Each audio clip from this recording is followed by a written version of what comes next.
things Rich and I have been talking about is a bullet that he suggested that you've been making nice technology investments in personal devices for staff and students in classrooms. So then we say, before we go any further, we're going to ask for your input as taxpayers, because we want the priorities to reflect those of the taxpayers. Then here, in this box, this is where whatever printer we end up using will spray in confidential codes that we give them through an Excel document so that every survey is unique and can only be taken once. We explain that the deadline is May 15th right here. And then this is an introductory letter from Rich and the 7 school board members. Page 2, we get into explaining what is the funding. That we have operational funding with a levy, and we outline very clearly where the levy stands right now in 22-23.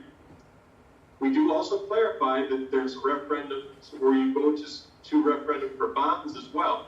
And we explain the bonds that you passed in 2010, 2014. And then we explain that the bond will be paid off in full in 2025.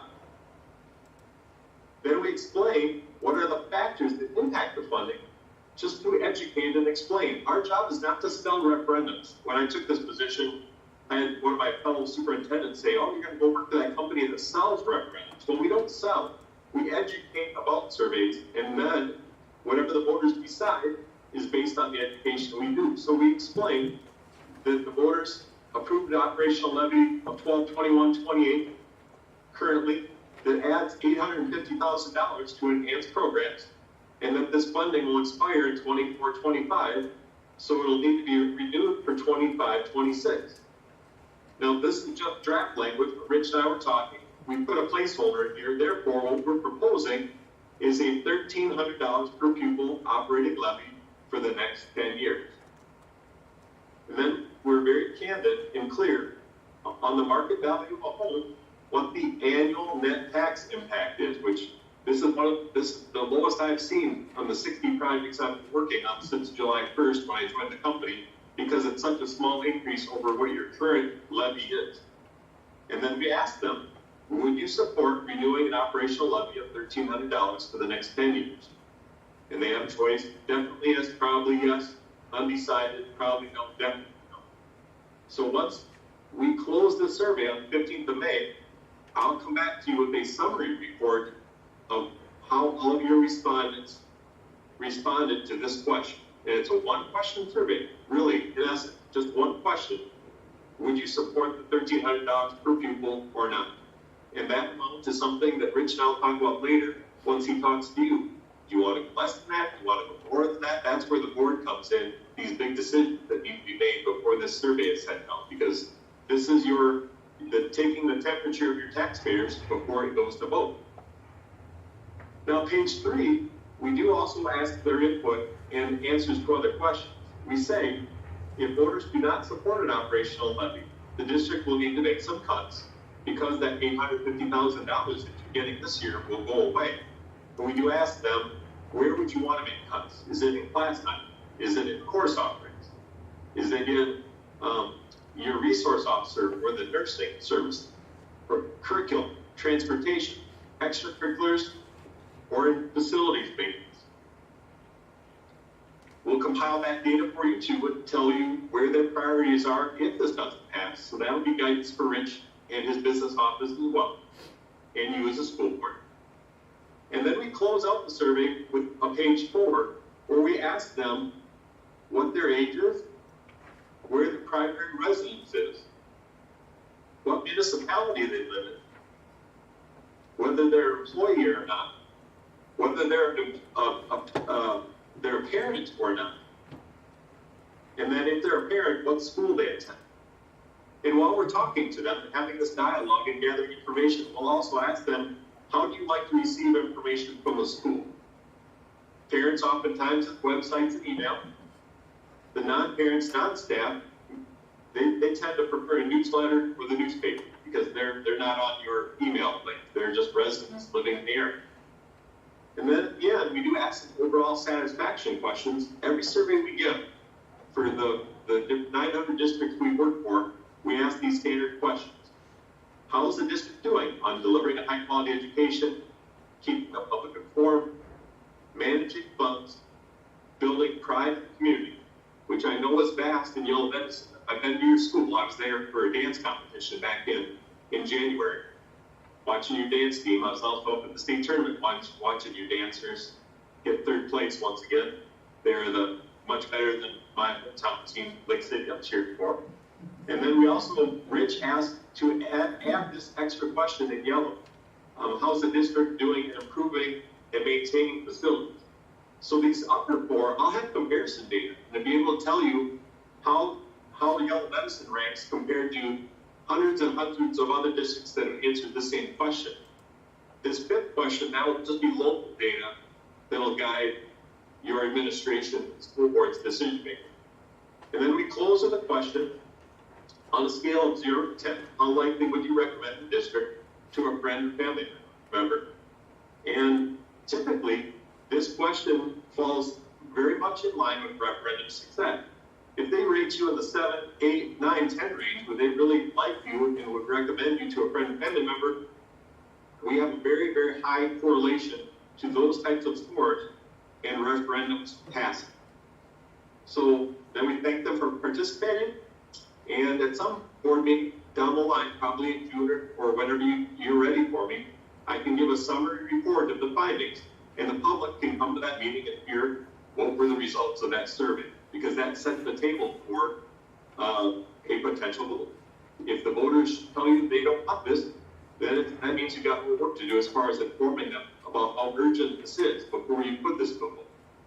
If it shows great success, we find that the data is very, very reliable. Like I said, we're 94 for 94 in Minnesota on referendums. If you take our data and reflect that identical data on the ballot, the same cast, then it should pass. Now, we have had districts where they test maybe a bond project and they've gotten support for, let's say, 35 million. If they try to go to 50, we cannot guarantee success in that, and oftentimes they fail, because it shows that the board is not listening to the survey results, and they're asking for more than the community said they would support, and then the community gets upset and says, what part of what I told you in the survey aren't you understanding? And then they actually sometimes will actually get less than the original amount that they had support for, because there's anger in the community. In your case, it's a very, very clear question that we show on page 2 of this grid. We're asking them to renew the operational levy. Right now, the amount is $1,300. That's where the areas in yellow all need to be finalized by you as a board. And Rich will be talking to you about this. He'll want to talk to you about, do you think you want to add the line about the technology investments, the personal devices for staff and students? We seem to feel pretty good about the program enhancements, the tech ed, the college classes, and the smaller class size. And then the other areas in yellow, Rich and I are looking for some guidance from you on as far as talking about the current amount, talking about the new amount. And then once the new amount is settled on, then we'll work with your financial advisors to put the appropriate tax increase into these boxes. So you're very transparent about what this ask will cost the taxpayer per their value. So that's how our 4-page survey process works. Like I said, it's really just taking the temperature on the referendum before you go to a vote. So I'm going to pause and take any questions that you as a school board have for me about our process and this grant. So first thing, do you like the idea of that technology statement in the beginning? I believe, if my memory serves me right, I believe after my first year, there was maybe a little lack of trust because we hadn't gone that far with our technology. So into my second year, we did fulfill that promise. Okay? I think it's a good idea. I think you included it and indicated it was part of the original levy request. Okay. Then the second part, so the confusing thing with the levy, all right? That levy has an inflationary factor, all right? So you go out there and check what we're paying right now is that 12/21/28. But guess what? Next year, there will be an inflationary factor, it will go up. So people could get confused by that if they have the knowledge and tools to go look at all that. But I'm trying to be as transparent as possible. That 12/21/28 generates $850,000 because 12/21/28 is impacted by student count also, right? I think we need to change the phrasing on that. 'Cause Okay. it's not enhance our programs, it's to allow our current programming. Well, and that's a very good point. Are we satisfied with 1,300 then? So, I mean, then maybe, I'd like to see more.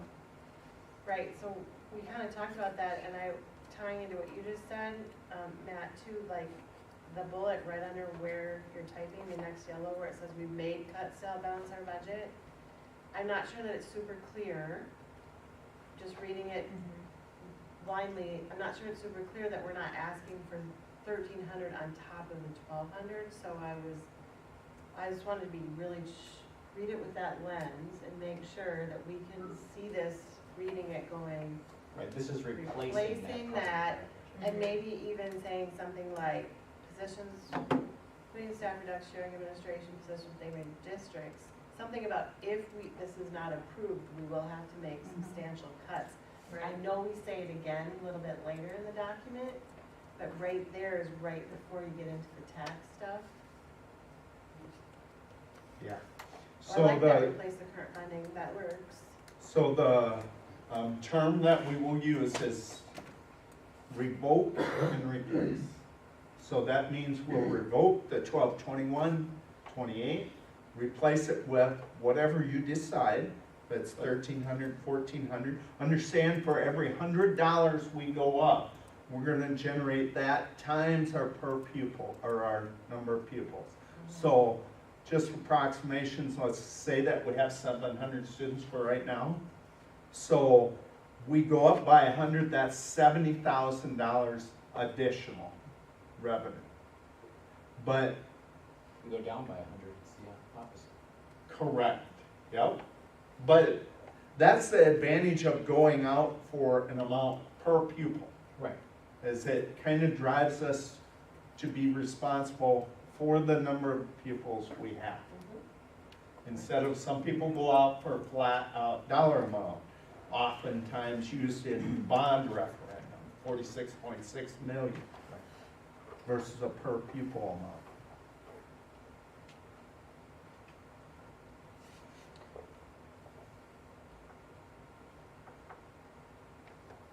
What do you guys think about the 1,300?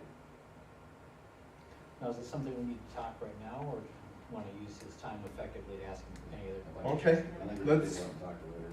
Yeah, Yeah, Alright. keep that in the back, yeah, of your head, because we'll need to talk about that tonight. Is there other And real quick- questions that we need to be asking to get the climate from our constituents about a building bond for next year? I think we want to run a separate survey for that. Okay. yeah, I think that would be good. Let's get through this because the argument for the building will be, we've got things dropping off. Plus, I'd like to believe we'll know financially where we're at better after this legislature. Because we really have, there's a lot of juggling balls in there right now that we don't know what's happening financially. I would like to keep it clear, but do you think we planted a seed good enough that, Yeah, I do too. yeah, I guess I with think- having the levies and the bonds separated out on there, and that it says that the bonds will be paid in full in 2025. Yeah. That's like planting a seed, like you said. I like keeping it separate too, just because I think it will confuse it. I mean, I didn't know the difference between the bonds and the levies really Yep. in the, in the beginning, so. It says right in here, we like to think of it this way, bonds are for building and levies are for learning. I think that helps too. I think we got the bones of a good one here, and I think we just need to tweak some of the yellow areas that clarify a little bit better, but I think as a whole, the survey is a good survey. Yeah, they're asking the right Yeah. questions. So Rich, I did put in there, therefore we are proposing that we revoke and replace a $1,300 per pupil operating levy for the next 10 years. As one of the board members mentioned, council will need to be made without this funding. And we can talk about the dollar amount once you talk more without me at the wheel here. And we'll need to get these, make sure these numbers are accurate with your financier. Then pull this back up. Oh, I lost the page there. So again, these are fairly standard, but we did customize them per Yellow Web Cities with the maintenance budget cuts because, again, that does also tell the precursor that facilities are at risk just from the operational side, much less the capital. And then we're to the last page here, where we ask them who they are so we can disaggregate. That's very helpful for us in our planning because we can look at each of the age groups and see where you've got favor and where you don't. And that will tell Rich and you as a school board, if you don't have support with certain municipalities or different age groups, then you can go out and maybe present a bit more to explain to those age groups what exactly is going on and why this is so critical. So also it'll tell you where the parents stand. You can disaggregate this by high school parents, by middle school parents. We can slice and dice the data any way we want to. And then we'll give you a summary report. 75% of your community are not parents and not staff members. That's the group that makes or breaks every referendum. People that don't have kids in school and they don't work there. And oftentimes the highest voter turnout is senior citizens, 65 plus, because they're on a fixed income. So we disaggregate their data very closely too. Now, what may be surprising for you in my last couple of minutes before I have to sign off, I wanted to let the board know that once we hit 10% return, the data becomes very reliable. And I did not believe this back in 2016 when I was asking for $43 million for renovation of all 5 of our buildings for secure entrances, security cameras, all those things. But the owner of the company is a parent in my school district, and he said, trust me, once you get 10% of the surveys back, the data doesn't move. Well, sure enough, I looked at how our results looked at 10%. We ended up getting 22% of the residents to respond, and we were within 1% of the vote at the ballot box. We passed it 70-30, and the data told us we'd be at 69-31, so we were right spot on. I did go out and give 6 or 7 community presentations just to make sure everyone understood very clearly what was at risk. So there may be room for that for Rich and or you as a board. But the message is very clear. You've got great things in place because of that levy money. And if it goes away, things will have to go away. And that's not a good thing for any board to want to do, or any district administrator like Rich to have to prioritize. So any other questions for me before I go to my other call? Rich and I are going to meet on Wednesday morning and review any other comments and questions you have, but I do have a little bit of time if there's anything else you want to ask me about our process. Any questions? There are other companies that do this out there, but they prefer random sampling. We feel very strongly in having every property owner and every citizen that can vote in your school district to be able to fill out the survey and tell you how they feel. We feel a comprehensive approach is the way to go. So that's our bias. Okay. All right. Thank you, Darren. You bet. It was a pleasure. Look forward to seeing you in the future. I'll sign off now. And Rich, I'll look forward to seeing you on Wednesday, sir. Okay? All right. Thank you. Good night. Good night. Bye.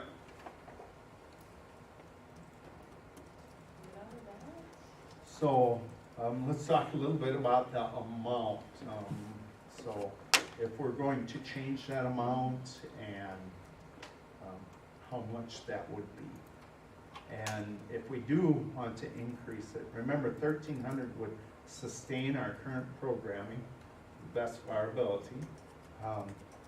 1,400, maybe you have something you want to see added, or this is the direction we want to go for an additional program to help us reach some of our patrons that are not, or maybe open enroll to another district to it.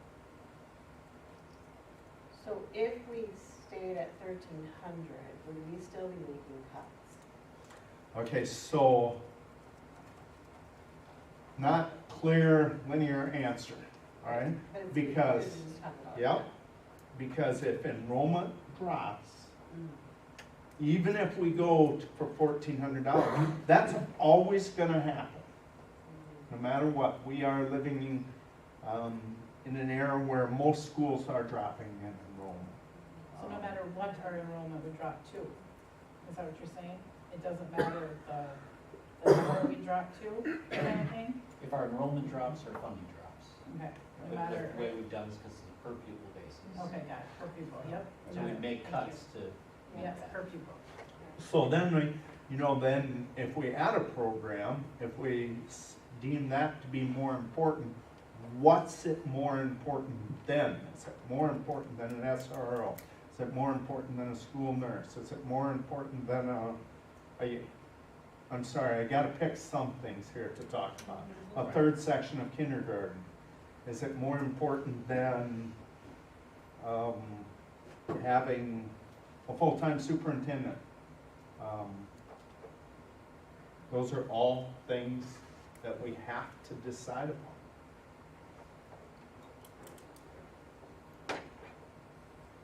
My booming voice probably got picked up anyway. What's everyone hearing from the community? Have they heard there are any particular programs that they specifically want added? In addition to what we're already offering? I haven't heard much. Anybody else? Not really. We've lost some program, or some classes, just maybe due to class interest and size, or maybe it was funding. I mean, fax is coming to mind mainly just because Business. kids, yeah, like kids would make quilts and learn how those to sew and things like that, boys too. And business stuff and, Technology. Yep, business and technology generally run parallel. yeah. And then fax, and we really look at the licensure areas of fax. Sometimes fax can teach business classes. Yeah. Fax is almost as flexible as an ag teaching license. One area that I don't know how it's proceeding recently, but in the last probably 3-4 years has been STEM. When I talk about STEM, that's K-12 STEM. So we probably wouldn't even focus on 9-12, but it's still STEM because we actually have STEM in our high school, including ag, woodshop, fax, and Or you to bring some in- extent art. But then STEM, you would consider that like a K-8 program. I'm not saying that's what we should do, I'm just saying that's one thing that I've heard a little about schools adding. Principals, do you have anything? I think one thing I hear a lot of from elementary parents is always class size. Last year before kindergarten went to 3 sections, that was something that was asked a lot. You know, is that gonna go to 3? I think that's always a priority for elementary parents. I haven't had a whole lot, but I would say there's maybe been a couple comments with working with parents with trying to fill out schedules, just having Having more options. Yeah, more yeah, elective more options choices. here on site. Right, so we don't have to have a study hall. Right. Since they've taken X, Y, or Z. Right. I've heard that from my own kids. Yeah, I heard that from my own too. It's hard to make a schedule with all the required classes when there are elective, like so few electives. So then you do my own is doing an OJT by helping at a study or helping in a classroom because there aren't a lot of other elective options. So, or they go off site and do a PSEO class or something. So, you know, Those are you some look of at those. electives, what electives? Yeah. We really have to know that Yeah. to target it. So if we, I mean, it's all fluid, you said, right, with people, with enrollment, so if we did increase it, there could be room to offer, have discussions about offering, but if we leave it at 1,300, and we still decline enrollment, may or may not have to cut more things. Correct. If I said that. Yep, and even if we get a 5% increase, I feel like I'm jumping into my superintendent report, even if we get a 5% increase in both years, we're not talking a lot of money here, folks, all right? Where Tara is working on our health insurance premiums, right? Probably gonna be in the neighborhood of 30%, I'm not exaggerating. 30% increase in premiums.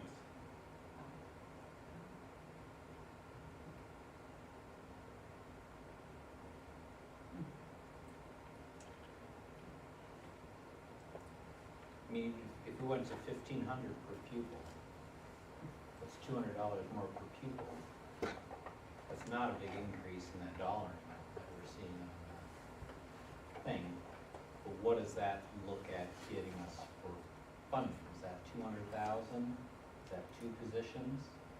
Yeah, it'd be less than 200,000. So right now, if we consider 700 kiddos, if we add 200, that'd be about $140,000.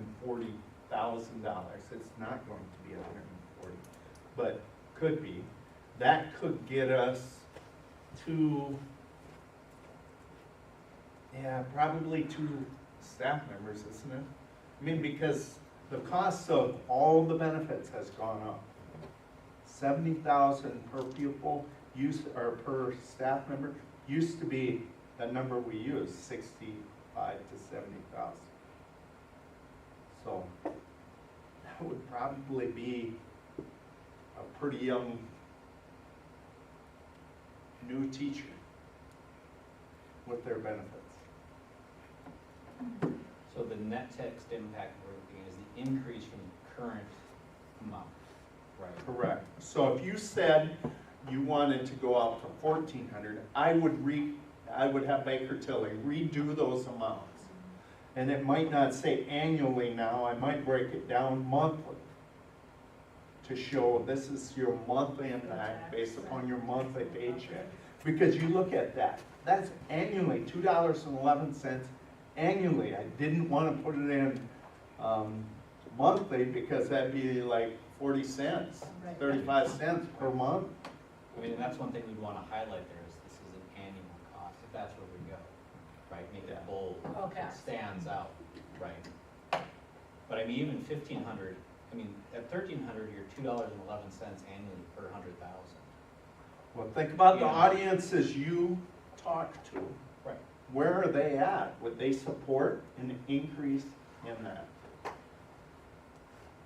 That's what we have to think about. We can't dream too big and then our taxpayers won't support it. I think this increase is so minimal, I don't know that anybody would question it. I feel like it's very minimal, so. This one is, Yeah.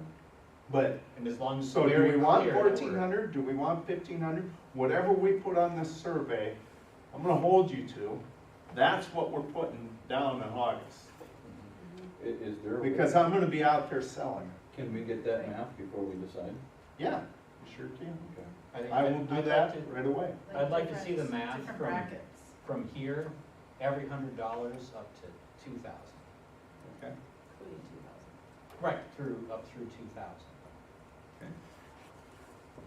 I mean, I think if you look at that, I mean, if just 211 for 1,300, if you double this, that's 411 annually, right? So if you're looking at 2,600 per pupil, Well, is that how it breaks down? I think it's not long, more than that. Yeah, Because this is just a gap between 1221 and 1,500. I know I have it here, what right. but each that of would our just be area the- schools are getting right now. It's it's an annual Per amount, pupil? so 2,600, so 1,300 divided by 12 months. Is this based off the projected for next year, or is this based off of the 1221? So are you talking the referendum market value, or? Yeah, so this 221 annual, let's just take that. Yep, it's based upon next year's at 1,300. So that's, So we would Versus the 12. pass it in November, approve the levy right away, and then that would go, we would start collecting on it January 1, and that would be the amount. 2024. Yep. Right? So we would collect that all year long. So remember, we lag a little bit in our taxes, so we would collect the first half. So this is based on the difference between 1,300 and 2021? Okay. Not the difference of 2021 plus our cost, plus the added, then 1,300. Correct. This is based upon what we're currently paying. And just to clarify, if we're going out to the voters this year, and if, right, a year early, and if. 2 years early, Right, actually. 2 years. It is too Well, early. 1 year. Yeah. It expires in, oh yeah, so it would start though right away, right? Correct. It would just We would reflect it right start away. 10 years, Yeah. January 1st of 2024. Yep. Okay.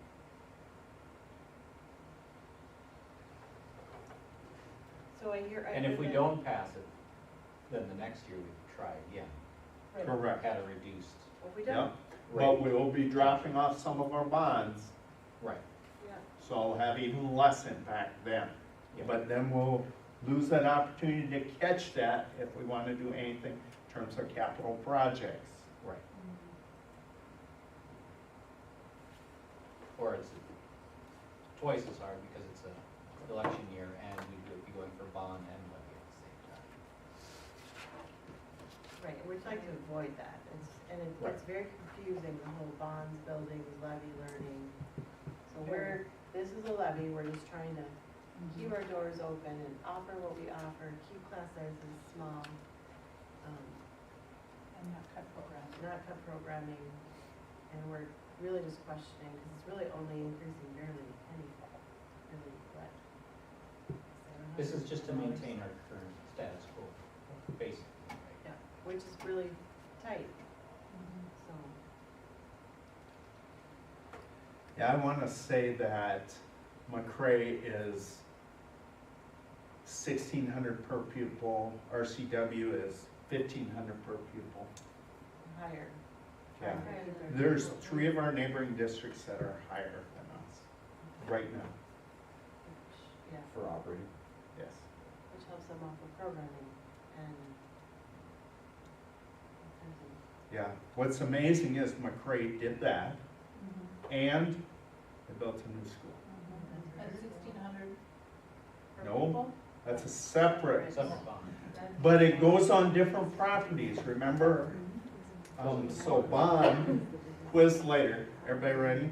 All right, quiz, bonds go on net tax capacity. So, but net tax capacity is also equalized by aid to school. So 70% of that levy, that bond levy, I'm sorry, I shouldn't use the word levy, but it really is a levy. Yeah. But it's a bond referendum. 70% of the cost of that, the state picks up. So this $46 million, ag property gets 70% of theirs paid for, not 70% of the 46.6 million, Right. 70% of the tax base of ag properties Right. is equalized, okay? There's probably a way Minnesota can make this more confusing, I just don't know how. Yes. So this is still, I mean, if you look in here, we've got this, timeline. If you were gonna go back and redo some figures, fit in the timeline? Well, so would you like to do another work session after I get that? Do you think that's valuable? Yeah, I'd say Yeah. the work Do something. session to get it done. All right, Could we do How some soon? homework as board members and look and see what kind of classes, if we wanted to offer other classes, like look at neighboring What are the districts and options? see Yeah. what we would want to offer if we were to offer absolutely. something. Well, I think it's important that you talk to the patrons here. You talk to your students, you talk to your parent group, find out what programs aren't we offering. Right. You know, I wouldn't be surprised that we're gonna get some answers and we're gonna be saying, we have that. But that's okay. It definitely creates an open dialogue, and that's what we want to be. We want to be transparent, and we want to like, hear what they are saying, we want to let them know what we're offering, especially if they don't know. Well, if they find out it only costs them $5 a month to add that I mean, yeah. class, I mean, that might be, Depending on what we bring in for kindergartners, maybe we bring in, say, 47 kiddos, or 46 kiddos, all right? 23 kindergartners in each classroom, okay? So think about that, but just wait. We already committed that we're probably gonna add a third section if that's the situation, okay? But that doesn't cash flow. All right? Nobody likes to hear that, but we need some bigger classes to cash flow our smaller classes. right. So, kindergarten through 2, you do get a little bit more bang for your buck in terms of class sizes. I feel sorry for our third grade teachers, but you get less out of it as they get older.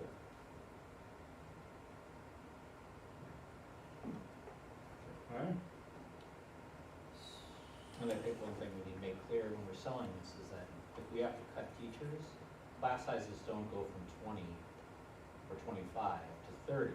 They go from 20 or 25 to 40, because we're cutting the only other section of that class and combining all students into one. Or we have to do combined grades, and I don't think anybody cared for that when we did it last time. Okay. So we're gonna do a work session, Date? we're gonna do some research. You know, it's gotta be at the end of March, right? Yeah. Because the Or- survey is gonna be sent out the beginning of April. Right, if you look at the, I mean, do we wanna do it on our finalized backup April board 3rd. meeting day? That's the 27th, right? Is that what that Monday is? Yeah. Is that enough time if we did March 27th? 2 weeks. Huh? I think so. Because the finalized survey was April 3rd, so we just wouldn't have another. Is our Or board we could meeting? approve it at it's a board meeting, technically. Well, Yeah. the board meeting's not We'd until, have to do a special meeting. till instead of work 11. session. Oh, maybe, maybe, the Yeah. Tuesday. We could call it a session or call it a board meeting if it needs approval Yep. on the 27th. It's set up as a second board meeting, so you set it up for a board meeting with, you know, that's our main agenda item, and might be a few other things that pop up. Then we can approve it, and then we'd be right on this timeline, finalized April 3rd. They have to get it proofed, then it goes to the printer. We'd like to stay close to this Right. timeline though, so if we don't do a board meeting and we just do a work session, we'll be off. Yeah, and you folks saw in there, I believe I included the cost for them to process our survey, $4,600. That does not include postage, so postage will be on top of that. How many, was it 9,300, 7,300? It says probably everything. With postage or that's just postage? No, it says how many copies they're making. So we'll be deciding the work session on the 27th? Meeting. Board meeting. Board Board meeting meeting. on March 27th, Yeah, 7,300. be the fourth Monday. Anything tomorrow? We don't need to vote on it, do we? If you'd like You to wanna vote on it? establish it. Otherwise, you know, you're gonna leave me to kind of figure out, read the tea leaves, read the room. All right, let's do this. Let's, can we do it now? Can I do it now? To set the meeting. To set the meeting? And vote? You don't have, I'm sorry, I thought you were talking about the amount.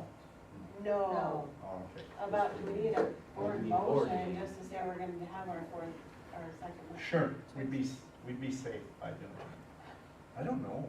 Is there a motion that we have the next board meeting on March 27th, main agenda item to talk about the levy at 6 o'clock? I'll move that motion. Okay, we have a motion, is there a second? Second by Zempel. Any questions, discussion, thoughts? All in favor say aye. Aye. Opposed, no. March 27th, 6 o'clock, next board meeting. Okay. Which will keep us on the timeline. Yes. Okay. Who knows, maybe we'll have a bunch of hires to do by then. Okay. What else do you want to talk about? I think we're good. Okay. So let's move on to Okay, so public address. does move us to the public address to the board. Is there anyone here that's not on the agenda that would like to be heard tonight? Okay. Then moves us to consent agenda, item 8.1, 8.2, 3, 4. So it's meeting minutes, payment of claims, finance report, and enrollment report. Do I have a motion to approve tonight's consent agenda? I'll make that motion. Is there a second? I'll second. We have a motion and a second. Any questions, discussion? Hearing none, all in favor say aye. Aye. Opposed, no. Motion carries. And that moves us to reports and presentation by Berta Ferguson for joining us. Thank you for having me. So tonight I have to present our annual compliance, and I'll just read the paragraph about what that is. Minnesota statute, section 124D78 requires Minnesota districts, charters, and tribal schools with 10 or more American Indian students to have an American Indian Parent Advisory Committee. Specifically, the statute states that school boards and American Indian schools must provide for the maximum involvement of parents and children enrolled in education programs. Programs for elementary and secondary grades, special education programs and support services. To be compliant with this statutory requirement, districts, charters, and tribal schools are required to submit annual compliance documents to the Office of American Indian Education. Also known as the vote of concurrence or non-concurrence, annual compliance is a valuable opportunity for American Indian Parent Advisory Committee members to meet and discuss whether or not they concur with the educational offerings that have been extended by the district to American Indian students. So if you recall last year, our Parent Advisory Committee had a vote of non-concurrence, and so that was presented to the board, and the board topics were given to the board, and the board was given time to make their responses, and so those of you that were on the board helped with that. This year, the Parent Advisory Committee took some time to look at those responses again, revisited those, and talked about the concurrence versus non-concurrence. And they discussed that they saw improvements in the concerns that they had last year, but their biggest fear is that those improvements would either then become stagnant or, stop at that, or how do we continue to know that there will be improvements going forward. So those were the biggest concerns, but realizing that this is an annual event, they're allowed, the requirement is annually to vote for concurrence or non-concurrence. They decided to go ahead and vote for concurrence this year, and then just continue to keep track of how we're doing. The state is in, discussion phase of looking at if a school does vote non-concurrence, that their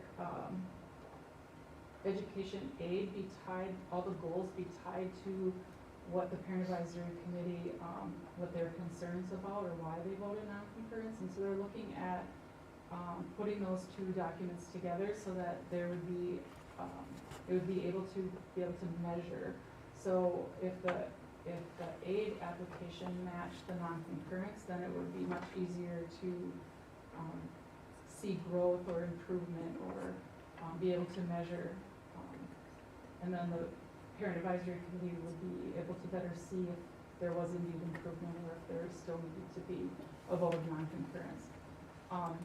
So at this time, the parent advisory committee did vote to concur that, yes, Yale Medicine East is meeting the needs of the American Indian students. Any questions about that?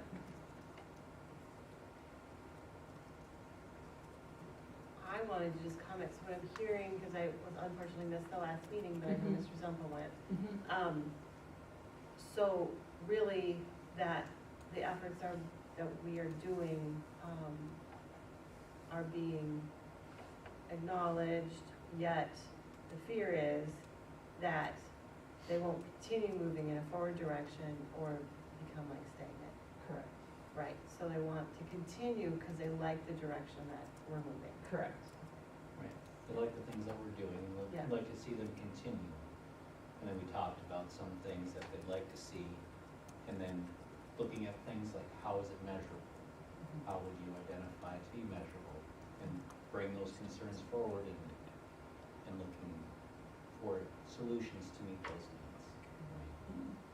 And that's something we talked about, like, some of it's abstract enough, it's hard to know how to measure it, Right. so.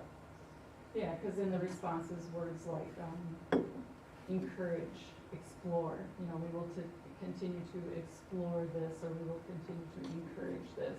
How is that measured? Or how is that taking place? How are you continuing to encourage your teachers to have relevant curriculum? Like, how do you measure that, and how is that taking place? Those are kind of abstract, like you said, and so I think going forward, having more measurable goals to tie that to would be very beneficial, so. Any other questions? Okay, so thank you for your time. Thank you. Thank you.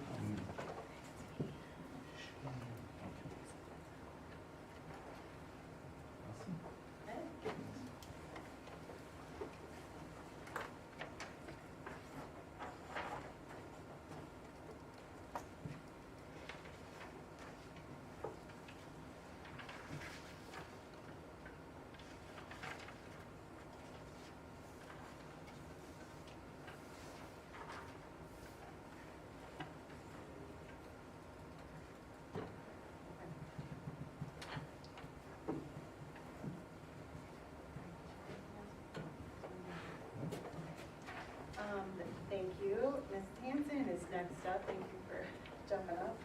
Yes, good evening.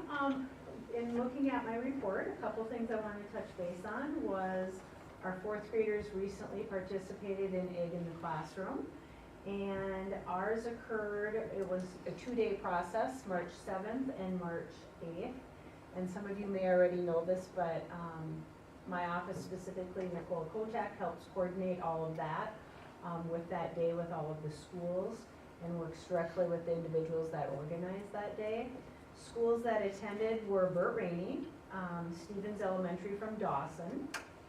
A number of homeschool students were invited to participate. Canby, which also included St. Peter's of Canby and Minneota. Schools that were scheduled to attend but were unable to come. Lakeview, that particular day they had a 2-hour late start, and so they were not able to come. And it sounded like they were maybe busy on the second day. Also another school, the Madison Marietta, which is part of Lacaparo, they were unable to come. Something happened with their busing that they were just not able to come at the last minute. Schools that were invited but declined or did not respond. Appleton Milan, St. Ed's of Minneota, but they are planning on attending next year. St. Ed's, Echo Charter, and then also Christ Lutheran of Marshall was also invited, and they are scheduled to already attend next year. Some things that they covered during Egg Day, some of the stations were farm safety, electricity, turkeys, soybeans, corn, beef, dairy, and pork. There were approximately 9 different sessions that the kids went to. And for those of you that have had kids go through, you know, the bright green shirts they come with, same shirts. So it's always fun to see them come back because a lot of the kids are wearing those. So I let the 4th graders know that those have a lot of history and we have a lot of generations of kiddos that have had that same shirt. So it was a good day. Kids, 4th graders said they enjoyed it very much, so. Our Burt Rainey concerts were held. Our K2 concert was held on February 28th, and our grades 3 through 5 was held on March 10th. They actually were our first concerts that we have had since 2019. Our 2020 concerts that were scheduled, I believe, as between a week and a half after we went into distance learning because of COVID. And so especially for our K2 students, they have never had a concert before. So as I told the audience, it was a really big day for our kids. They did an amazing job. If you haven't had a chance to watch, I really encourage you to check it out. They are recorded on YouTube. You know, I think there were a number of things that stood out, but Mrs. Jan, you know, I'm always impressed with what she can get our students to do. Dance, instruments, singing, just a lot of effort is put into that. There was a grand finale with our 3rd, 4th, and 5th grade. That was amazing. So if nothing else, if you get a chance, hop on YouTube. And you know, they did drumming, there was different dancing, but if you get a chance, please take a look at that. Kindergarten kickoff was tonight. That was scheduled from 4:30 to 6, and that was rescheduled from last Thursday night. We have 48, currently 48 students signed up for kindergarten already. So we're very excited about those numbers. A lot of happy kids coming in tonight, and it was fun. Our preschool staff does an amazing job of helping support that because kindergarten is there, but the preschool staff also come and help, and of course, those are the staff members that those kids really know. So when the kids walk in the door, they see their preschool teachers, some of our preschool paras. Now the problem is tomorrow, a lot of those preschoolers think they're coming to kindergarten. And we go through that every year where we're trying to explain, no, you know, you don't get to go to kindergarten. They are actually the class of 2036. And I know, so every year we do a different color t-shirt, and this is our first year we actually did maroon. Usually it's been bright neon colors, but we have been really struggling to get smaller size stingwear, so we decided to do a couple rounds of the sting color, but every year we use the same design, and we just change the date, if you want to pass that around, or the class, so it's fun to see all the kids tonight. And especially the thing that I've really noticed the last couple of years since we started doing our all day, every day our preschool, coming into kindergarten is like old news for them. You know, these preschoolers that are here every day, they own the place. You know, they come skipping up the sidewalk with mom and dad. They know where to go. They know where the bathrooms are. They know where the classrooms are. And I saw that again tonight. So it was great to have them. Preschool screening is set for actually this week, March 16th. Right now, we have 30 students that are registered to be screened, and according to Mrs. Lawaji, our early childhood coordinator, we have a number of staff that actually help with that day, but they go over social emotional development. Countryside Public Health comes in to help, and also Head Start also comes in to help. So we're able to bring in our different organizations to assist with that day. And we're really hoping that weather holds out this week and no more delays. So March Madness is a district staff activity that Mrs. Anderson and I put out this year. It really was just a way to incorporate some laughter and some fun during the month of March. We've had a wide variety, but there's a topic every day, and so it goes from something as simple as, you know, last week we had Thankful Thursday, and so staff were encouraged to write notes and hang them outside staff members' doors, which many of them are still there now. I had a lot of feedback from people just on how much that meant to them to get notes. We had Share a Snack Friday, you know, we did a Google form and everybody signed up for their favorite snack and beverage, and so you saw a lot of those coming in last week. Today was actually one of our goofy days, I will call it. It was Pinocchio Day. And so staff were encouraged to submit one lie and one truth about themselves, and everybody can see that, but we didn't specify which one was truth and which one was lie. And so I did hear a lot of laughter as people looked through that list today. Like Wednesday is Spring is Coming, staff are encouraged to bring, you know, either flower seeds or vegetable seeds and give them to a colleague. But I did include the link there if you're curious, but every day we have something. And then there's lots of prizes that come in at the end of the month, and so if staff participate in 10 or more days, they're eligible for prizes. So a thank you also to our wellness committee for helping support that project. I just wanted to share with you one of the things that the elementary school is working on is, I'm just calling it Certified Substitute Teacher Initiative. So, you know, when we went to distance learning, we became very good at technology. It is not uncommon to walk in a room and have 3 screens and a smart board. I mean, you've got document cameras, it can be very complex. And so while that has been wonderful for our teachers during the day, it's also become really difficult for some of our subs to come in and manage that. And so one of the things we talked as a leadership group a number of times was, well, what can we do? And so we actually are taking a step back with some of our sub things. And so typically, like if Dawn were subbing in the elementary, prior to this, she would come in, she would get a printout from Nicole, and it would be, you know, here's all your information, here's all, you know, you might have 5 logins, here's how you do your screens, your monitors, your document cameras. And it was just creating too much stress. You know, I would have subs, even some of our retired teachers say to me, it's just too much. It's too much stress. And even for myself, and I consider myself pretty techie, I'm in and out of rooms covering all the time. And I remember one day I'm like, okay, I just spent almost 10 minutes getting a math lesson to work that I could be halfway through. And so it just really sparked a lot of conversation. So now, what we're doing is we're working on a plan, and some of it's already happening. It's like old school. You come in and sub at Burt Rainey, we're gonna give you a folder, you're gonna get a teacher's manual, and you do not have to use technology. The only thing that will happen with technology is kids still know how to use it, even kindergarten or 1st grade. But there's no more flipping screens and, you know, moving document cameras. They would be able to teach everything they need will be in a set, basically, that they get. And then one of the things I'm working on is we're gonna send out a flyer to all of our subs that we haven't seen for a while, some of which have expressed to me it's too much to say, please come back.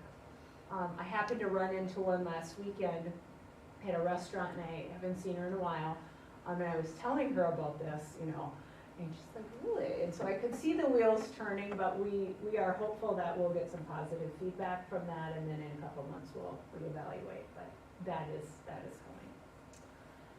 coming. Parent-teacher conferences are coming up. We're actually, it's district-wide time, so the days are listed there, Tuesday the 28th and Tuesday, April 4th. 3 hours both nights, and at Burt Rainey, parents have already been contacted if they want a face-to-face conference. JMC now allows parents to sign up online, and they can actually request an email conference instead. If they, you know, want to do a phone call, we'll do that. And in the spring, we also give parents an option of opting out if they do not have any concerns and they're not available on those nights. So, any questions for me on any of those items? No? Okay, and we just have a few supplies that are on our list right now. Kleenex, I always call them the cheap 99-cent pencil sharpeners, and then actually bottles of glue, which for a number of years we had cases, and now we just don't buy a lot of it anymore, so we are in need of that again, so. Thank you. Thank you very much. All right, then we are up to you, Rich. Oh, Tina, sorry. Jumped right over you, I apologize, I did not mean to. That's what I get for not looking at the agenda really close. You are good. Thank you. Okay, so a few things that has been going on. We had the college fair at SMSU that was for our 10th graders at the beginning of March, March 7th. There was about 21 schools or colleges that were at that college fair. Registration materials have been shared with students and families, and then we are looking to get that registration started this week and hopefully finalize to a certain extent next week. We also had our winter band and choir concerts at the beginning of last week, and Mr. Sorensen and Mr. Davidson both said, exceptionally proud of all the hard work that the students have been putting in, and it's always, as you guys know too, it's always fun to see the kids' performances and seeing how much they've grown and their musical skill development and confidence. So, over multiple days, we had the intergenerational art residency take place here, and we had some of our art students with elders in the community working to write a play. Maylee Young from St. Paul was here, and she worked with groups to facilitate and edit the script. It was sponsored by the Living at Home Black Nurse program, and Isabel shared that it was a great opportunity for everyone involved to learn new skills, and more importantly, be seen and heard by those in the community that they do not know and now have a better understanding for. And then Lisa kind of already touched on the ag in the classroom in general, but for us on our end, we had our FFA students participated in this, and they were there, and we had, some of them were doing presentations, and then they were also group leaders, kind of taking kids from one group to the next and kind of leading them through that. And Mr. Eflin said that, it's always been an awesome event, and it's very rewarding for the FFA members to be a part of it. And then a few upcoming events, spring conferences, March 28th and April 4th. We are going to be doing something similar as last time. That first date on March 28th will be in the gymnasium, and the upper part kind of all separated out, so it's all in one area. And then the April 4th will be in the teachers' classrooms. That way we're kind of trying to accommodate, parents and families with whatever option they prefer. And we are actually going to be sending out, I was hoping to get it out this afternoon, but had a few things come up, so tomorrow morning you'll be seeing an email regarding, we're having our advisors, asking families to meet with the advisors to provide that opportunity to connect regarding high school plans and then college and career readiness plans with the advisors as well. And so we'll use the system like BRE is doing with the scheduling online for parents to sign up for that. And so it'll be every other type of format where there's time for advisory meetings and then a little time for open general conferences that parents can still see the teachers of their classes that they feel they want to talk to for their child. And then we have the junior college visit coming up on March 28th, and so there'll be 4 different options that students can sign up for. They can go to SDSU and Lake Area Tech. The second option is Alex Tech and U of M Morris. The third option is University of Sioux Falls and Augustana. And then the fourth option is St. Cloud State and St. Cloud Tech. So that gives them that exposure to seeing, a couple different options. We have the ACT coming up on April 4th for 11th graders, and then the pre-ACT for 10th graders on April 5th. So those are a few upcoming items as well here. Mrs. Anderson, so at the spring conferences, just to bring it up, is March 28th also the night that they're gonna do the spaghetti, Yes, thank you, scholarship yep. fundraiser? Yep, that spaghetti dinner fundraiser will be taking place during that time as well. And that's for the scholarship YME. Scholarship YME scholarships, yep. Okay. So we'll And find people- those seniors and buy some Yeah, tickets. find a senior, or they can Yeah. buy them at the door. Yes, they can buy them at the door as well, yep. And then I had a question about registration, if I could, just add, absolutely. since we kind of talked about it a little bit earlier. Mhm. So I don't know if are you noticing anything while you're doing registration where you're like, oh, there's a hole here, or it seems like if we had different course offering or something, or have you noticed anything? I guess I haven't noticed anything yet, just because, you know, they have, and not to put it on Leah, but really a lot of the older kids, when they get to, you know, that part where they're taking a lot of those electives, they really work with Leah in setting up some of those things.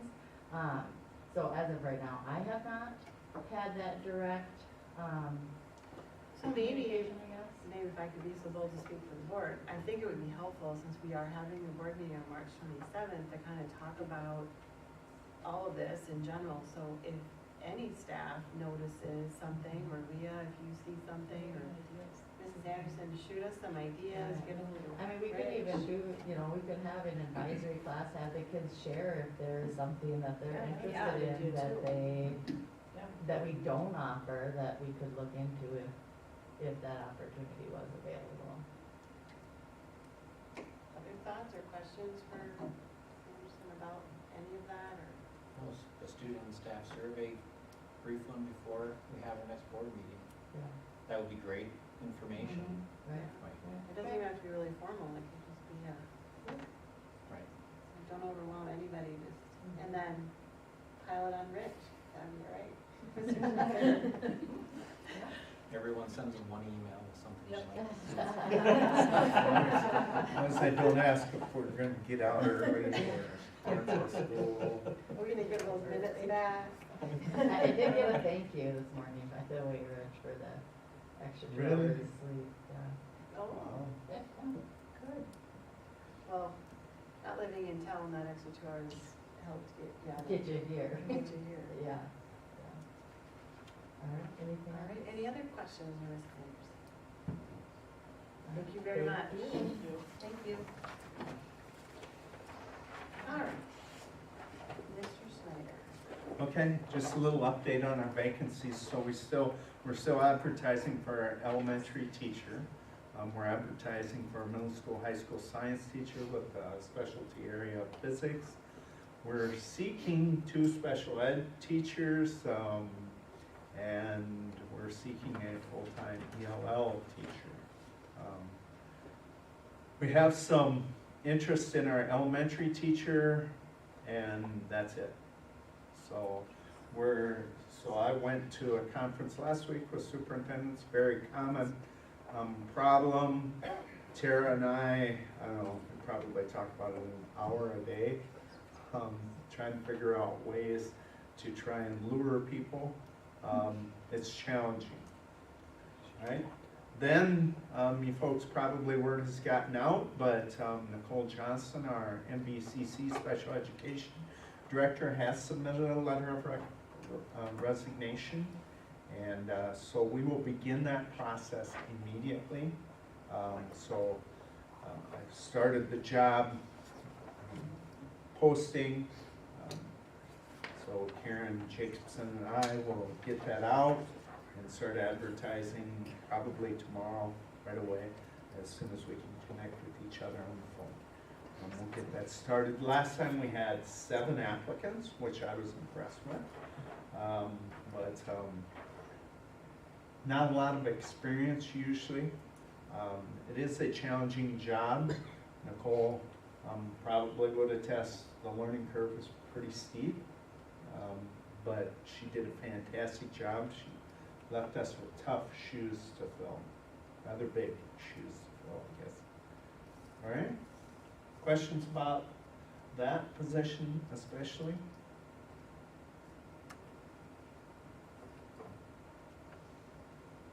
All right, legislative update. Last time I talked quite a bit extensively about that. Universal free meals is on target.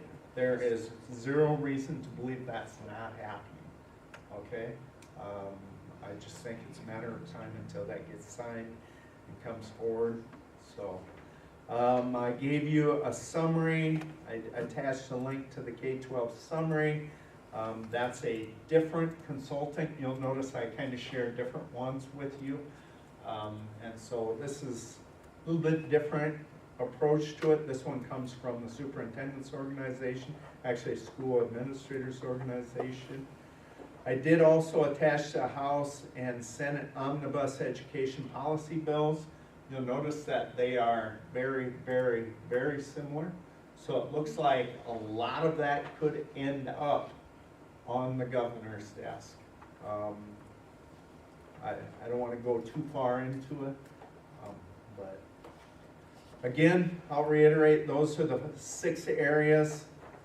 Well, last time I gave you 6, so your bonus is, please, if you're advocating for anything, leave us alone, let us locally decide what's important curriculum.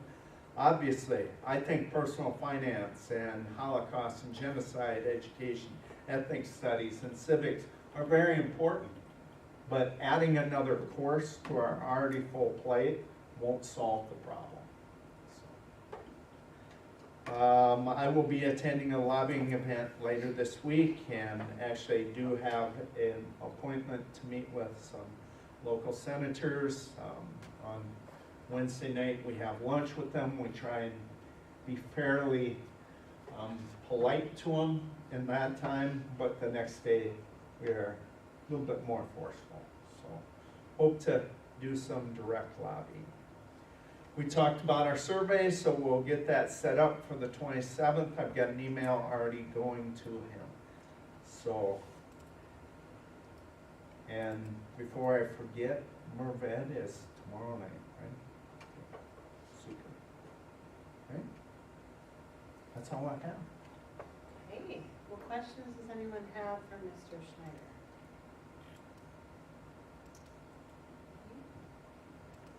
Okay. That moves us to committee reports. So we've got a few. Let's start with buildings and grounds. Had a meeting on March 1st. Building and grounds, we spent all of our time going through the budget that we're gonna look at a little bit later. Just really weeding through what we felt were number 1 priorities, which is number 3 priorities. So, we'll discuss that a little bit further on. Okay. When we get to long-term building maintenance. Okay. All right. Any questions for anyone now, or do you want to wait to, since we're going to have it? Okay. Health and Safety Committee met on February 27th. Would like to give us a little update.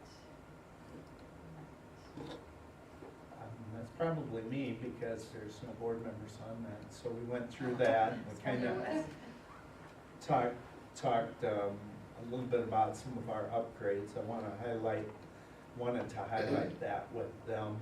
So this committee is basically, it's a statutory requirement to meet quarterly.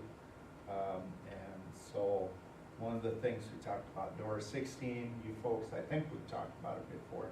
We do have that buzzer in down there now. So kiddos, as they return from PSEO, don't have to make the big walk around or worse yet, try and find an open door or make an open door to get in, so they don't have to walk around to the front of the building. So they can get in down there. So they buzz in down there. So that's a good thing. And we talked, we didn't have any, good thing is, we didn't have any workman's comp claim during this time period. So that's kind of a summary. You said this is a quarterly, so you'll meet again in May? Correct. Looks like it. Yep. Thank you. Questions for Rich on any of that? All right, and then the calendar committee met on March 8th. But I think what we can do is should we just wait and talk about this when we talk about that calendar?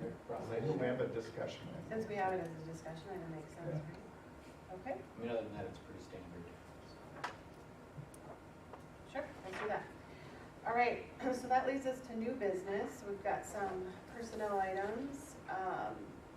First item is accepting resignation of the middle school, high school paraprofessional Kelsey Sorensen. Her letter is on board book. Is there a motion to accept Ms. Sorensen's resignation? I'll make that motion. Okay, is there a second? Amanda Lucy, the second. Any questions? All in favor say aye. Aye. Opposed, no. Motion carries. Items 2.1 is approval employment of Cook's helper Scotty Ryerson. And 2.2, approval employment of volunteer boys tennis coach Ian Clark. Do we have a motion to approve those two employments?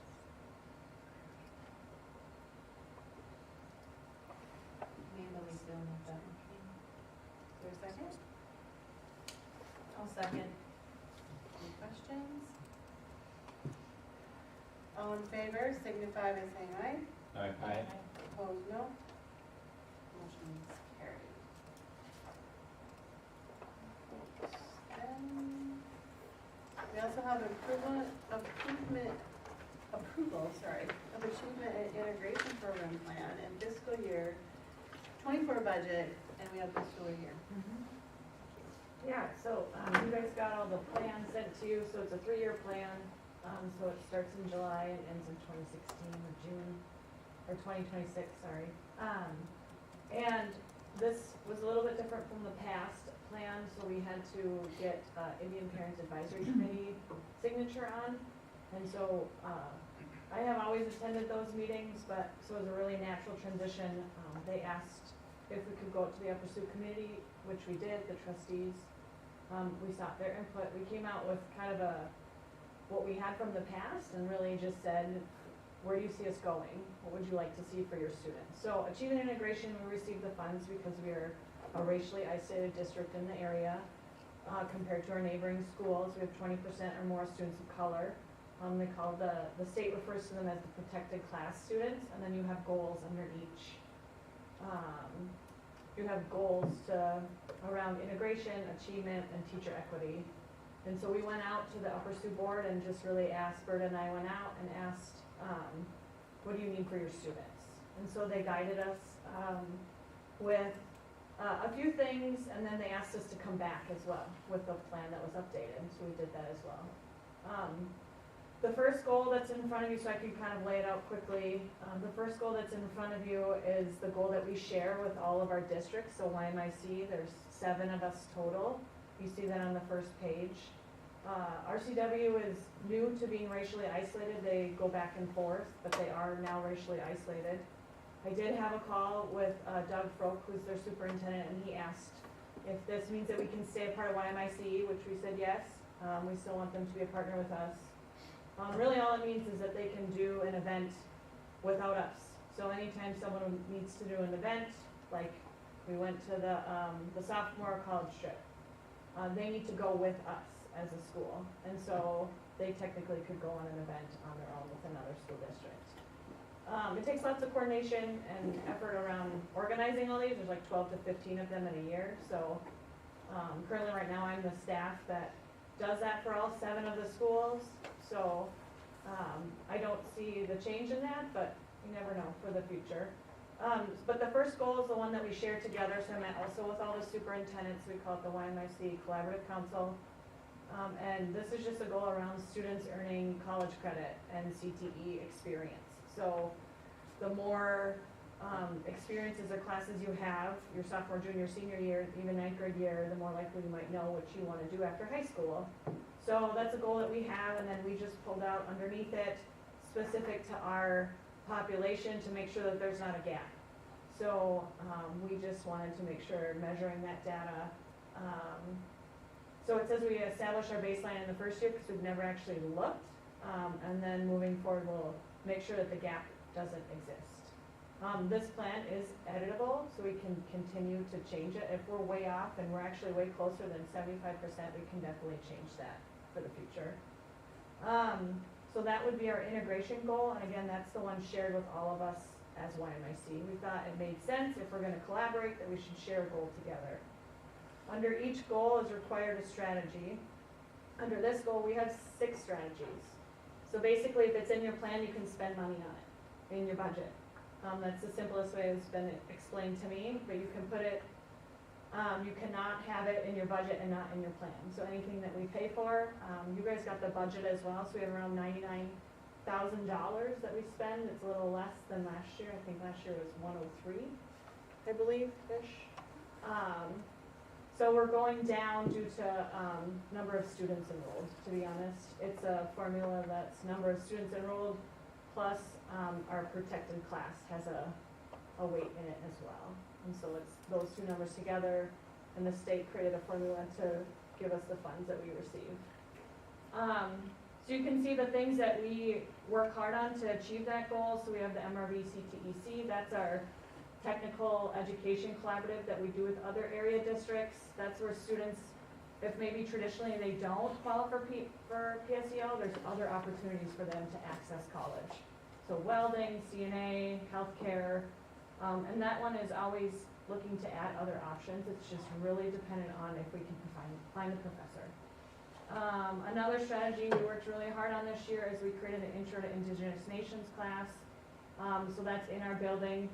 That's called a college provided professor, and so the College of Minnesota West provided us Adam to come in and teach the class, and we had 17 students enrolled, or 15, I believe. They received a social studies elective for it and PSEO credit. This did not have a GPA requirement, nor did the first strategy, so that's really good for our students to be able to access college. The third strategy is all around just being able to provide ACT testing, pre-ACT testing, the WOWI, all the kind of like career in college testing and aptitude type things. We're looking at exploring some personality type testing specific to like, not always looking at what students' skills are, but like who are you as a kid or as a student, and where could you grow in there too? So not always feeling like, well, I'm really good at math, so now I can go into this. There's other spaces that we can explore if you're a leader, or if you like working by yourself, or things like that. So we're looking into that for next year. The strategy 4 is around the integration coordinator position, so part of my salary comes out of that. Strategy 5 is we run a summer STEAM camp that's specific to middle school students. So when we do that, it's really, if you didn't pass or maybe you weren't successful in some of your testing, we offer an alternative option to summer school for 6th through 8th. So we work with other schools, Canby, Lakeview, RCW, and us, and we run summer alternative camp. So an example would be is we ran an aviation class that were 3 to 4 days out at Canby. And RCW did a science camp that was specific to NASA. So come to school, learn something great, but not make it feel like it's a summer school type of narrative, I guess. And then strategy 6 is just my position, the success coach position. So that's kind of our goal 1. Goal 2 is really specific to teacher equity. In the past, we kind of were guided by MDE to just adding more teachers of color, certified teachers. We wanted to go a different direction and really just train our staff. So we have our staff, and just getting teachers to apply in general, we felt like that maybe wasn't the best route, so we changed it to just training our staff in local Dakota political history and indigenous history. The language political history came directly from Adam, and really what that means is that it's hard to teach cultural history because everybody has a different way of that they do their culture, but political would be more like talking about the things that have happened in the past, I guess, specifically, and how they've influenced the today. And that's just going from training our staff yearly, and you would see the increase there. So that's our teacher equity goal. Under that, you would have your 2 strategies. Again, first is the staff training, and then second is the Grow Your Own initiative. So we work with Minnesota West again, and we do intro to education here. We had 5 students this year enrolled in it, which is really great. Yet last year when I started, we had 0. So students are getting excited about education again, so that's nice. And we're working hard at, students who feel attached to this school will come back to the school, the people that are here from this community will come back and teach. So we work hard at training our staff, our students, sorry, and that's the ones that will, so we'll continue doing that moving forward. Goal 3 is that the percentage of students in the Native American Hispanic group will increase their consistent attendance by 2% each year. The word consistent should go away. Can increase their attendance by 2% each year through their positive connection to the school with cultural and family liaison. The reason why I said consistent should go away is because Rich taught me that that means that that's in some federal statute that means some percentage specifically. And the only reason why we have this goal is really around, we just want our attendance to increase and students to have a positive connection. We don't want to measure whatever that consistent rate is, we just, and so this was asked specifically by the Upper Sioux Board if we could work on attendance. We wanted to hear them and we wanted to add something to our plan that was specific to that.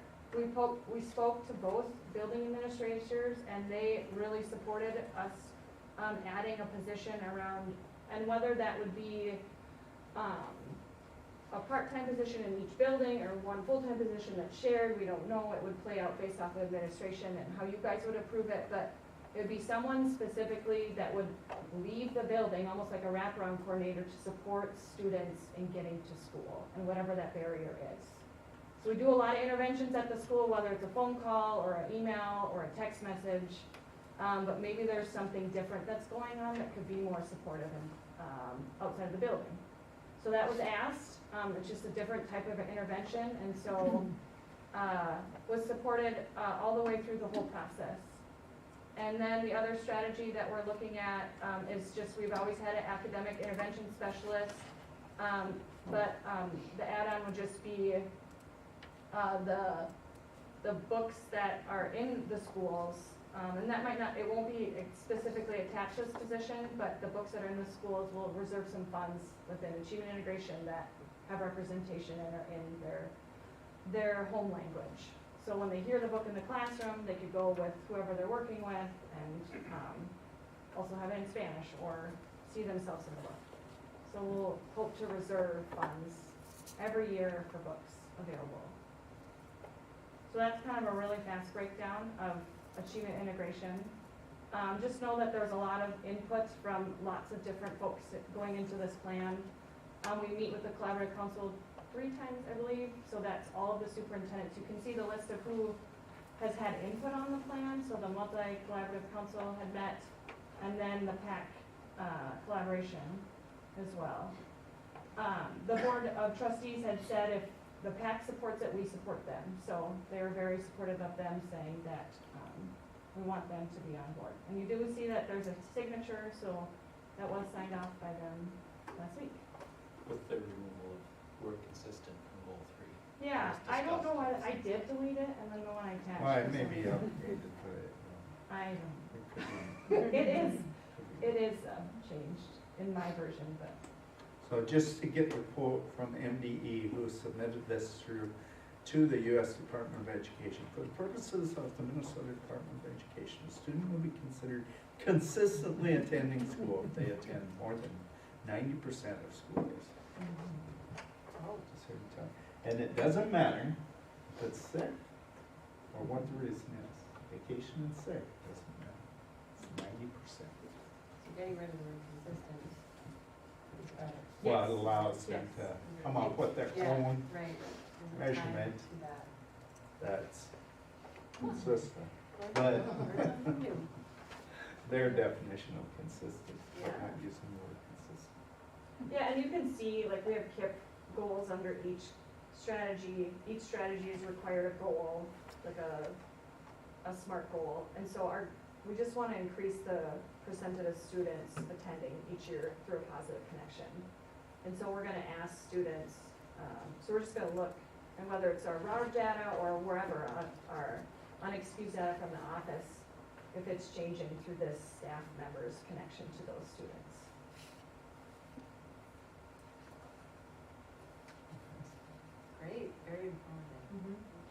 Can I add a comment? When we went to the Board of Trustees for our meeting, they were very, very appreciative of Leah's,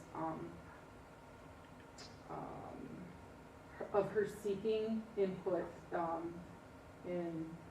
from both the Board of Trustees and the Parent Advisory Committee, and listening and then seeking again, and appreciative of her listening to the students as well, and her dedication to making sure she was listening to the Upper Sioux community and the voice of the Indigenous students, and so they were very, very appreciative of her for those efforts, and so I just wanted to make sure you all knew that she's doing a really fantastic job with that in regards to that, so. Thank you for sharing that. You know what? She's even patient with the superintendent. All right, so I believe this is, Thank you. thank you. I Yeah. believe this is up for approval tonight and vote. It's not a roll. Okay. Now, resolution. All right, so approval of the Achievement and Integration Program Plan, and No, the budget does not. Yes. I'm afraid to approve the budget because it's fluid. Right, that seems more fluid, so if we just approve the plan. Yeah, the budget is estimated. Right, so if we just approve the plan, which includes the budget, you can, okay, that's more flexible. So the motion is minor, so that. So approval of Achievement and Integration Program Plan as presented, is there a motion to approve? I'll make a motion with the removal of the word consistent from goal 3. Okay. So I'll we have second. a motion and a second, any further questions for Mia or anybody? All right, all in favor say aye. Aye. Opposed, no. Approved. Thank you. Thank you. You wanna sign it?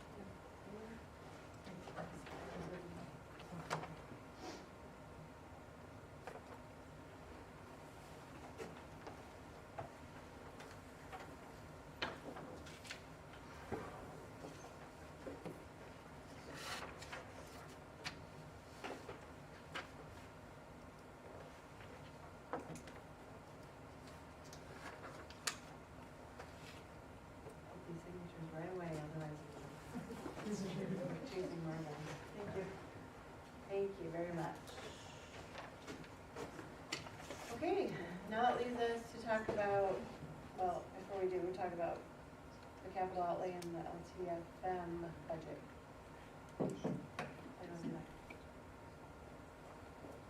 I believe everybody went through and prioritized, or we went through and prioritized, so you can see, very hard to see on there, but the committee did review that. Our next meeting is when? 30th. The 30th. So is that Thursday?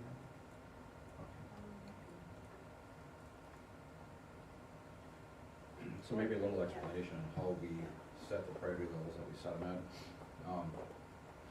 Rich presents this list to us, and staff has put together, and we talked about each item, and then Lisa and Jane were there to, provide any answers to any questions about why this, why that, those types of things.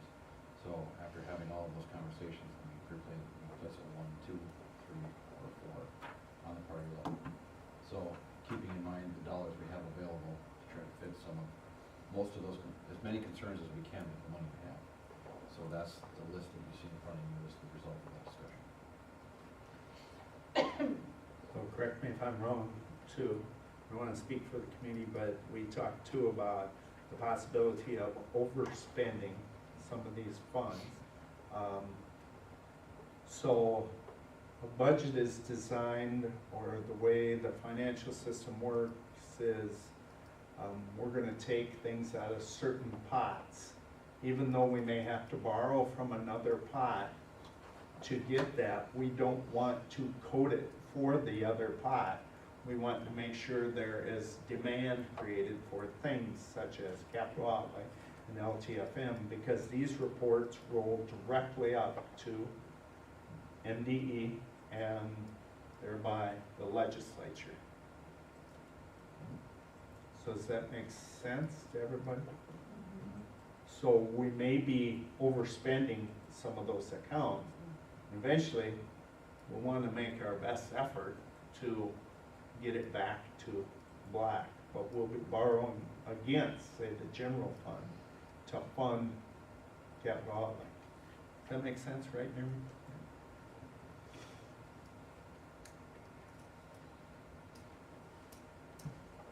There's far too many for us to go through it item by item. Yes. Is there anything you would like to highlight or share? It's a very large document. I think we're working on the last bathroom in the elementary. And everything will be, all the bathrooms will be up to date after this next year in the elementary. And we're redoing, is it the boys or the girls bathroom? Bathroom. I think it's just putting new showers in. Shower some- heads. Yeah, I remember us talking about that. Just, what are we borrowing roughly in the general fund? Is it the Whatever the 56,000 negative amount at the is. end? And so we have another meeting on the 30th, and we'll look at more things too. So we may have been assigned to get some more information for them to consider. And there's even some things that unfortunately we didn't have on the list that we'll take a look at again. And if any changes, we'll bring back to you folks. Again, so we're communicating. So this is just like your initial look at it. Yeah, some of these things we need to get on the radar. The bathrooms at BRE is a good example. Need to get those locked in for dates. Oh, and then the, roof over the mezzanines in the gym. Because we got onto their calendar late last year, and if you remember, this building didn't get done until September, October, when we had students in the building. Yeah, that's, Or- that's actually leaking over the mezzanine right now. Yeah. Yeah, the girls' bathroom. There on the mezzanine's got a good leak. Let's see.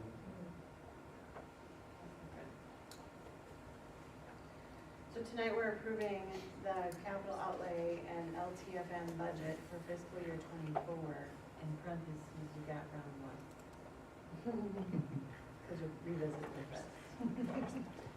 Okay. Is there approval? Or is there a motion for this item? I'll make that motion. Second? Second by Zempel. All right, any further questions or discussion at this point? Okay.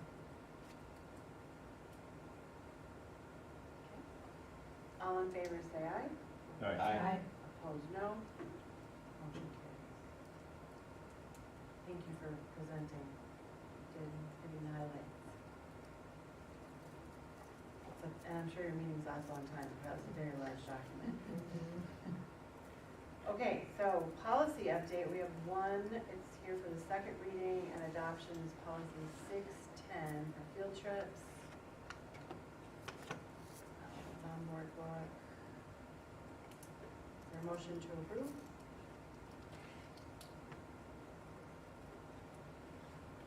This was recommended for approval from the policy committee.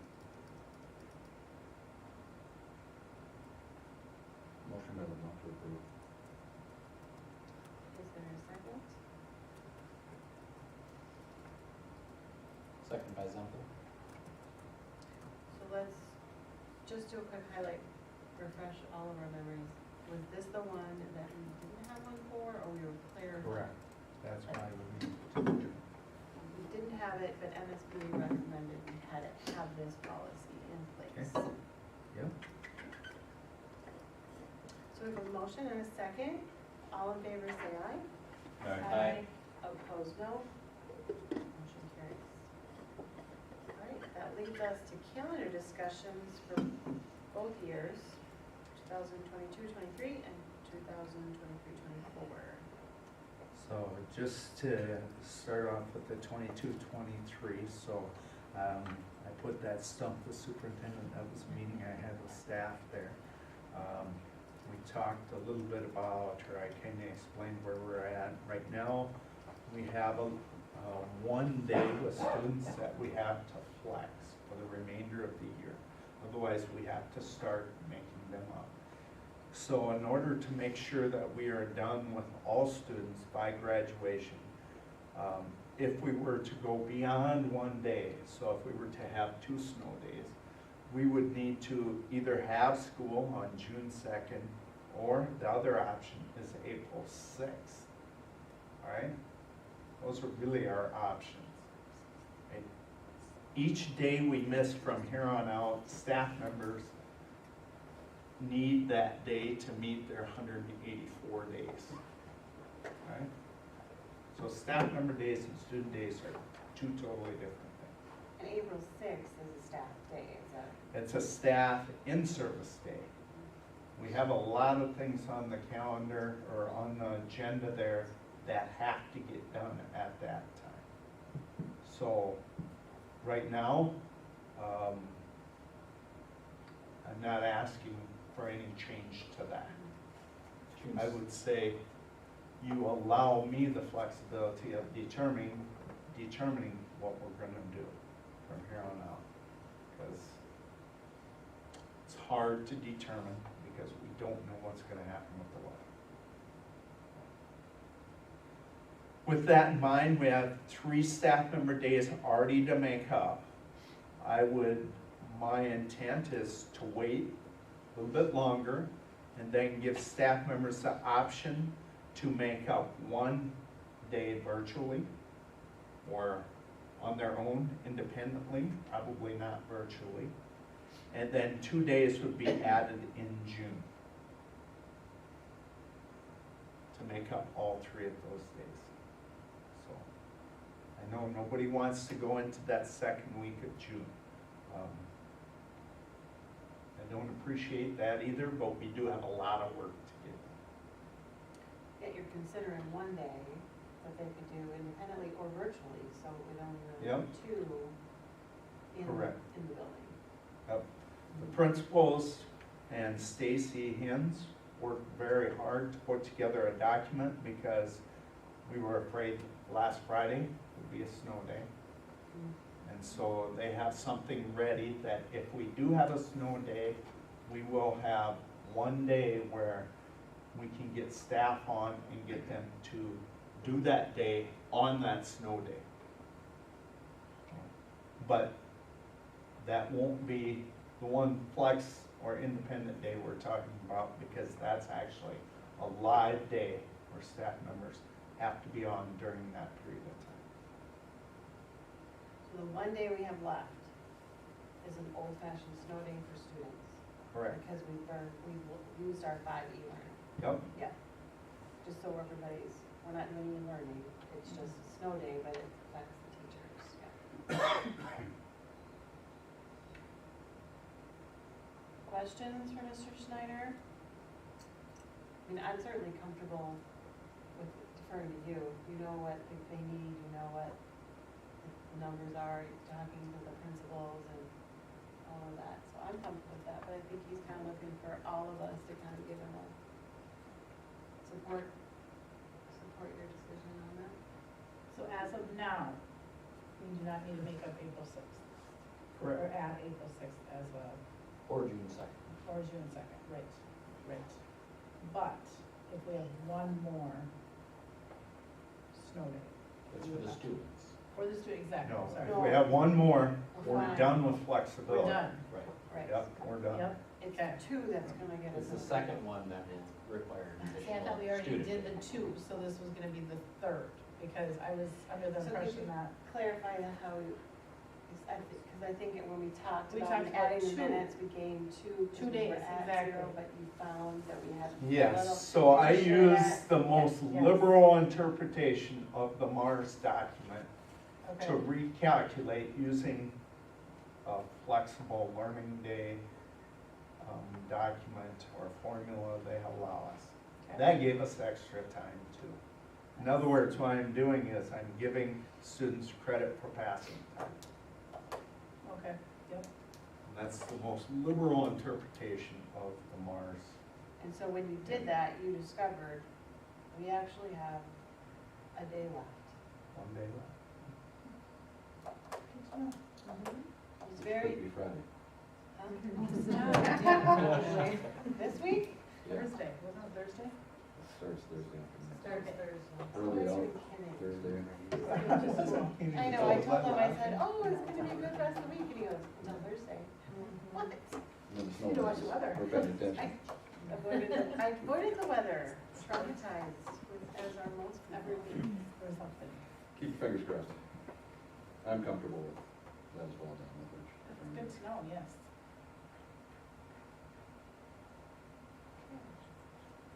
Other comments, discussion? I think we did give the staff members opportunities to talk to us about it. Did you get any feedback from the stump the superintendent? Did you? Sure. I sure did. Yeah. No, they understood. They had some unique ideas and, yeah, I think we talked about this at a prior board meeting, but I mean, commend all the staff really, and everyone, because it has been a very abnormal winter, harsher than we've experienced. Thankful for the e-learning, but even that's a challenge for staff. It's all different. It's hard for kids and different things. So I just want to express our gratitude for all of that and patience. And it is hard, and it is a bummer that staff had to make up 3 days. I think parents are very grateful that we do not have to do any more than 5 e-learning days, is what I'm hearing from parents. Because that's, as a working parent, that's very difficult. So I am grateful that we only had to do 5. And, my kids complain about the added 6 minutes or 8 minutes. Well, they don't have a clue. They don't, Yeah, I They don't know did if it, you but- folks saw Marshall's calendar that came out Yeah. last week. Yeah. Every day they're Took making away, up. yeah. They use 5 e-learning days. Every day is being made up as a student day. There's other school districts doing that. So, So thank you. What you did and what you presented was a good idea, I think. Okay. So that moves us to the next. So the next Yeah. calendar is 23-24, and we did meet as a calendar committee last week, and we talked about the PLC time was the biggest thing that we spent quite a bit of time on. PLCs right now are every other Wednesday from 2 to 3. It was brought to us by a staff member to promote the idea of going from 7:40 to 8:10 weekly. Every Wednesday. So, and then if there was like a late start on Wednesday, maybe we move it to Thursday. So, Will school still start at the normal time though? Yes. correct? Okay, so And the there kids and parents would be affected by the start The time. new. That's the advantage correct. of it, Right. yep, And they would not have. There would be no early There would be no releases. early outs at 2, Correct. correct, or even 2:30, which was last year, correct. thus taking a little, Removing the early burden hours. off of, yeah, removing early. But it was brought to us first time by the Q Count Council, so we're gonna go back to the Q Count Council with this idea and try and gather their thoughts on that. Yeah. The thought behind going weekly was that it'd be more effective to manage ideas in a reoccurring basis where they more timely impact input from teachers. Right, so they can have shorter sessions, but be more productive in them and address student needs quicker rather than once every 2 weeks. It's on a weekly basis where you can take feedback. It's essentially the same time. It's the same amount of time. Amount of time, and it's still within the teacher's day. I would think that, yeah, it'd be interesting to the Q count. There. So then your draft 23-24 calendar is not accounting for the credit. You still show the dismissal every 2 weeks. Correct, they had their Correct. dismissals in there, in our meeting. And so And we're have- not going to approve it now, it's just a discussion. So what is the concern about the teachers actually showing up for that? Cause I know now there's some teachers that barely show up in time for. That will be part of that conversation too. All right? Especially if it's a weekly Yeah. as well. Yeah. Well, I mean, this is administrators' responsibility, right? That their employees show up on time for work. Right, and they'll be doing it in front of their peers, right? It's not that they're going to their classroom. It's if they're not here on time, all their peers know they're not here on time. Right. So that's another motivating factor for them to show up. And it's one day a week. Well, and it's Well, they within should be their doing it normal every school day, day when but they're they supposed to still- be here. Exactly, right. Sure. And we did discuss, you know, if that were to happen, it would be more difficult to do early outs again, parent-wise. You Yep. get that feedback. You can't go back and forth every year. Right, Correct. and we did discuss, like, the extended time turned out to be not as productive as they initially thought. That was the question, so when we moved Yeah. it, gave them the extra 30 minutes. From 2 to 2:30, you mean, is that what you're? Right. Because it was, yeah, they would get Yeah. out at 2:30 and then we added, we pushed 2 it back o'clock. because they asked for it, but they didn't. You had, they had some, They found there's a lot of dead time in some of those meetings, end of the day, they're tired. and it, Only meetings at the end of the day. right, it didn't give them the actual productivity that we talked about that. Right. This is why we did it an hour instead of a half hour. And you said 7:40 to 8:10. 10. So it's 30 minutes every week. Okay. So We Mark, just won't let the kiddos go to the elementary classrooms. That's all. One thing we talked about when we went to the 2 o'clock was revisiting it anyway, which I know you guys are talking about, so, did they always have 4 hours a month, or did we increase it? It's just 2 hours. I'm sorry, 2 hours a month. Yeah. Sorry. No, Or we was it- increased it, We increased it but- because it was 1 hour. so we kind of took it away from, like, we might have had a in-service day or an end of the quarter day where you have 4 hours of PLC. We reduced some of those. That's, Yeah, I was there, that's where did pretty we- tough where did to we- be I couldn't productive, remember where we or 3 hours. gained it from, so. Did we have any feedback from parents about that extra 30 minutes either? I Not didn't really. really, not that I heard. if they had arranged Mrs. Hanson- daycare issues or Mrs. Anderson, problems or. anything? I think just some general trying to figure out where their kids were going. I think once it was set up and planned, it's been smooth, but I think initially it was where do they go and. Right. I think this would be a positive for parents. Yeah, Yeah. students are consistent now at the same time every day. And we looked at the school day, how it progressed from 1997 until now, and the different hours that school ran. Quite a difference. And when do you meet with the Q? We're still setting up. Okay.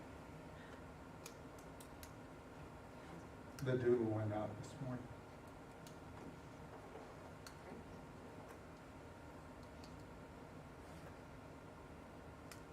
Other comments or questions on that calendar? Any notice?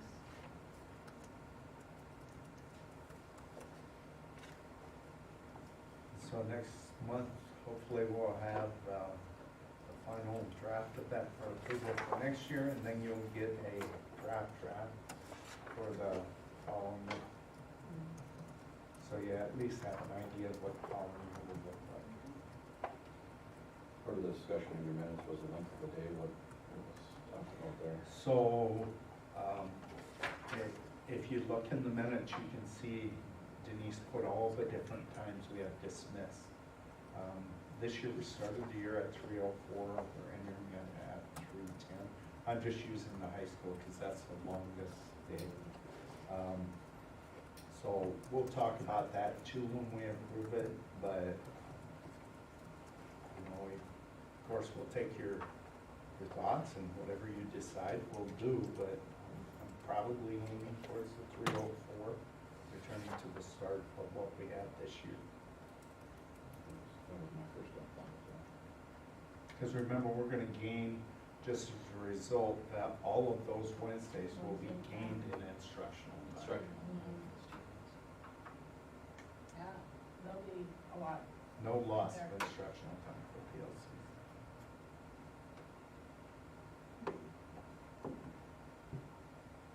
Does that help us in any way with Absolutely. Yeah. Like it has to. We're not This is gonna for have the another. snow. Oh, Sure. sure. That's positive thinking. Knock on wood. Yeah. Well, we'll just put it in our calendar. No snow days. Yeah, Because that will That's how it happen. works. Yeah. Right. Yeah. Great. If Rich can get here, everyone can get here. See the state. The 2 blocks I walk. You can see the state next year giving, oh, we'll give you one more extra e-learning day. You never know. I don't think they're going to. No. I know that, and I don't know, I'm just curious if you could explain this, but I've had other people say, well, how come other districts Yeah. have had more than 5 e-learning days? And if you could just kind of. Do you want my microphone on? Yes, please. Okay, so Could you just touch on a it? neighboring district is taking more than 5 days. And we could too. We can take more than 5 e-learning days, but nothing beyond 5 e-learning days counts towards student contact time. So each day we add on would take care of our teacher contract days, but not instructional minutes. Now, remember, every year when we talk about, because we have to adopt our e-learning plan, we talk about, is e-learning as good as the students being at school with our teachers? No way. But is it better than nothing? Well, we think so. And so that's probably how some of our neighboring school districts are doing it. But they can't count towards the number of minutes or the number of days for student.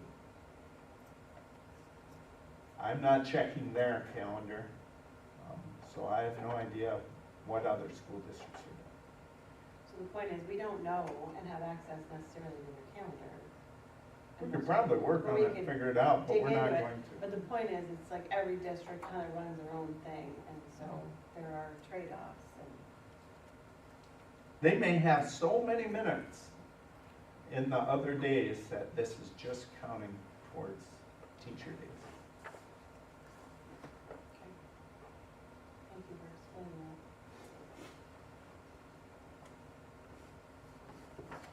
that. All right. There any other discussion items tonight? I don't see any correspondence. So we have some upcoming events. The Curriculum Advisory Council is March 20th at 5:15. Early dismissals for staff development is March 22nd. End of third quarter is March 23rd. No school for staff development, March 24th. We now have a board meeting on March 27th, I believe it was, at 6 o'clock. Early dismissal for staff development, April 5th.